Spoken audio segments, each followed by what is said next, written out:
if AI is used responsibly, what role do you see it playing in shaping a more equitable and sustainable energy future, particularly for regions like Africa and in the Middle East?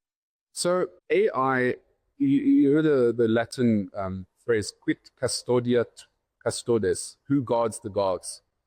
And we've often got that issue with humans, like eventually who's going to be the one that actually, who guards the gods? So there's, you're always shifting over the problem. And I think where AI can be very useful from a governance point of view in general is that you can have that AI guards the gods and the gods guard AI. So you've got these two, both of these. So then you don't really have that custodes problem because they're two separate creatures who are guarding each other. So also if you're thinking of like politics, how do you create an optimal form of democracy? There might be a way of having that you've got this kind of Senate, and then they're looking at what the AI is doing, and the AI is looking at what they do. And so that's one thing I think that there can be a big help in decision making from AI on a government's point of view. But then obviously in terms of optimizing the data collection and being able to decode the energy data, decode the project data, be able to see how could you optimize this energy production to an absolute maximum.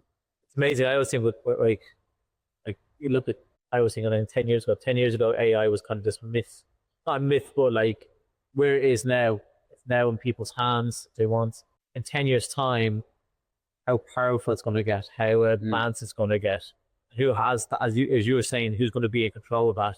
It's going to be fascinating to, and if it will become more integrated, I wonder that will be your go-to.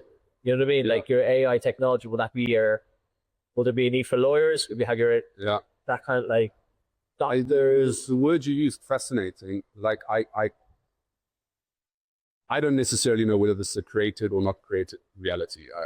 I think if you do the maths on the probability that we happen to be at this exact moment in time, if you look at it from how, the question I asked you, if you were to make something better, like what would you choose? And that's stumping people. So the fact that we have this awesome existence, this awesome concept of the planet, of life itself, if you do the maths, you do start tending towards there might be some kind of a created element to this life that we live.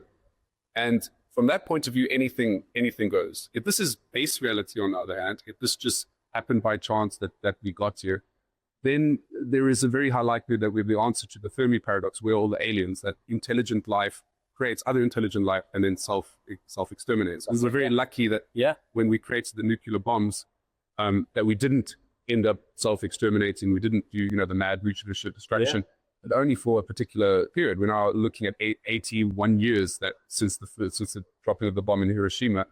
I was at the 70-year anniversary of Hiroshima, by the way. So that was also, quite vividly thinking of the world that you could have created if Germany was the first to get the bomb, or Japan. So you could have had a completely different kind of scenario. So we're very lucky that we passed that one mutually assured destruction event. AI is potentially also one, but like you said, I think it's fascinating. Even if, you've got to take a stoic, pragmatic point of view. In the event that this is the end game, which, let's be honest, there is a non-negligible probability that it is, in that event, it's just fascinating also to be a part of that. Obviously, we should try what we can to avoid that.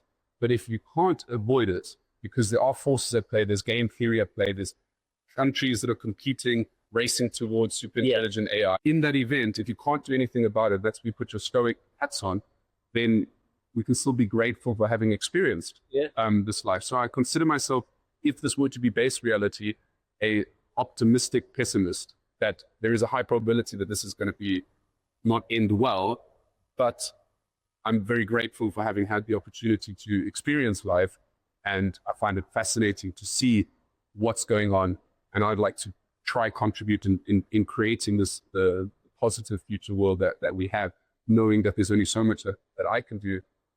A lot is outside of one's power. Let's hope for the best.